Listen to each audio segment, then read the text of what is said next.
வந்துட்டோம் நான் சந்தோஷமா இருக்கிறேங்கன்னா அது ஏமாத்துறான்னு அர்த்தம். இதுல வந்துட்டு யாரும் சந்தோஷமா இருக்க முடியாது.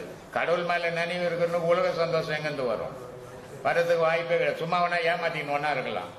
ஆனா இது அப்படிலாம் ஏமாத்தக்கூடாது. ஏன்னா இது வெளியே போய் தோக்குது பாரு கடவுள், அதோக்குது பாரு கடவுள், இதோ வரா இருப்பாரு போறா இருப்பாருன்னு ஏமாத்துற விஷயம் இல்லை. உனக்குள்ள கடவுள் வரா மாதிரி நீ பண்ணணும். அப்பதான் நீ கடவுளை அறிய முடியுமே தவிர இந்த உலக விஷயத்துல ஈடுபட்டுக்கணும் கடவுளை அறியறதுக்கு எந்த கொம்பனாலையும் முடியாது. கடவுளை அறியணும்னா முதல்ல உன்னை தேடணும். உன்னை தேடி நீ யாருன்னு தெரிஞ்ச பிறகுதான் கடவுள் யாருன்னு தெரியும். நீயே யாருன்னு தெரியாத கடவுள் யாருன்னு தெரியும். அதனால ஒவ்வொரு மனிதனும் தன்னை தேட ஆரம்பிக்கணும். தேடக்கூடிய வழியை தெரிஞ்சுக்கணும். தன்னை தெரிஞ்சுக்கணும்னா கடவுளை தெரிஞ்சுப்பான். யார் கடவுள்? நான் பல வீடியோக்கள்ல சொல்லிக்கிறேன்.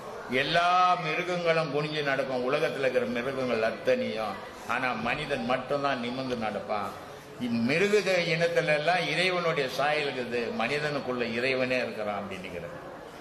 ஜீவன்னா குழந்தைன்னு அர்த்தம், சிவம்னா முதுமைன்னு அர்த்தம். அப்போ ஒவ்வொரு மனிதனும் ஜீவனா இருந்தே இறந்து இறந்து இறந்து இறந்து பிறந்துக்கிறான். முதுமையானதானே இவனுக்கு முடிவு கிடைக்கும். முதுமைப்படுத்துறதே கிடையாது. அப்போ இந்த முதுமைப்படுத்துறது தான் யோகம். முதுமைப்படுத்துறது யோகமா இருந்து கடைசியில் அது ஞானமா மாறும் போது உனக்கு பிறப்பு தவிர்க்கப்படுது. அதனால தன்னை அறியணும். தன்னை அறியிற வழியை தான் நம்ம இங்க சொல்லி கொடுத்துன்னுக்கிறோம். உன்னை தேடு, முதல்ல கடவுளை தேடாத. கடவுள் யாருன்னு உன்னால கண்டுபிடிக்க முடியாது அப்படின்னு சொல்லியிருக்கிறோம். சும்மா நான் ஏமாத்தக்கூடாது ஆன்மீகத்தில். இதுதான் சாமி எனக்கு தெரிஞ்ச வழி.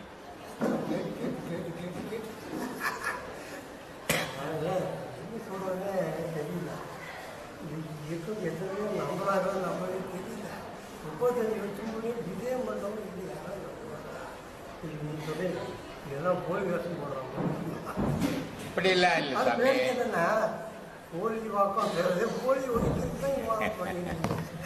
இப்படிலாம் இல்லை. ஒவ்வொரு காலத்துல இல்ல பேச வராதுன்ற பேச வராது. அனுபவத்தில் பேசி பேசி பேசி வராது. அதனால இன்னைக்கு நான் சொல்றதை விட நீங்களே சொல்றதை விஷயம் இருக்கிற குறை காலத்தையாவது தேடி முடிக்கணும். எனக்கு என்னன்னா 2 பொண்ணு ராமச்சாரி தான் பிறந்தேன். இன்னைக்கு வரைக்கும் நீ சொல்லுவீங்க சன்னிதானத்துக்கு போனீங்க, எனக்கு அதை கூடு இதை கூடு, எனக்கு கல்யாணம் பண்ணி கூடு, வீட்டை கூடு, காரை கூடுன்னு கேட்க நம்பவே மாட்டேங்க. இன்னைக்கு நான் நமஸ்காரம் பண்ண ஆரம்பிச்சு அன்னையிலிருந்து இந்த நிமிஷம் வரைக்கும் யோகாசனம் வேண்டிகிட்டே இருக்கு. வேண்டிகிட்டே கிடையாது. போய் நிற்பேன், எல்லாரும் சிரிப்பாங்க.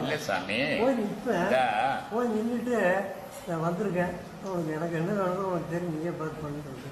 இருவினை வள்ளுவர் சொல்றார், இருவினை இல்லாதார் நாடி சேரார் யான்றும் துன்பம்.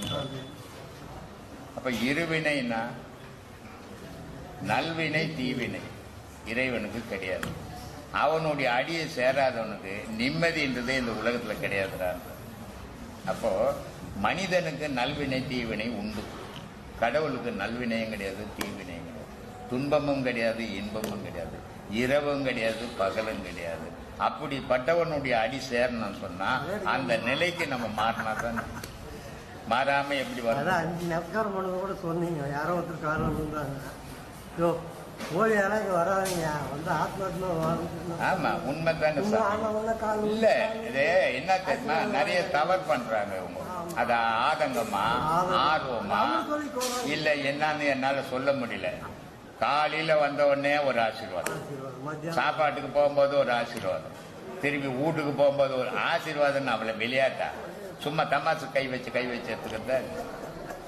ஒவ்வொரு ட்ரிப் ஆசீர்வாதம் பண்ணும்போது என்னுடைய பலம் குறையுது. அது அவங்களுக்கு எல்லாம் தெரியல. அதனாலதான் இப்ப என்ன பண்றேன்னா ஆசீர்வாதம்ன்றதே கிடையாது. கற்பூரம் கொளுத்துவேன், அந்நேரத்துக்கு எல்லாரும் நின்று கையெழுத்து கும்பிட்டோங்க, அதுவே உங்களுக்கு ஆசீர்வாதம். ஏன்னா இந்த குஞ்சி குஞ்சி நிமிடும் போது எனக்கு இடுப்பு போயிடுச்சு. எத்தனை வாட்டி 2 நாளைக்கு குஞ்சு குஞ்சு நிமிந்தா எக்ஸசைஸ் பண்ண கூட அவ்வளவு பண்ண மாட்டோம் பொழுது, அவ்வளவு ஆயிப்போகுதுங்க. அதனால எல்லாருக்கும் கற்பூர ஆரத்தி காட்டுறேன், அதுதான் ஆசீர்வாதம் உங்களுக்குன்னு சொல்லிட்டு. அதனால தான் பாருங்க.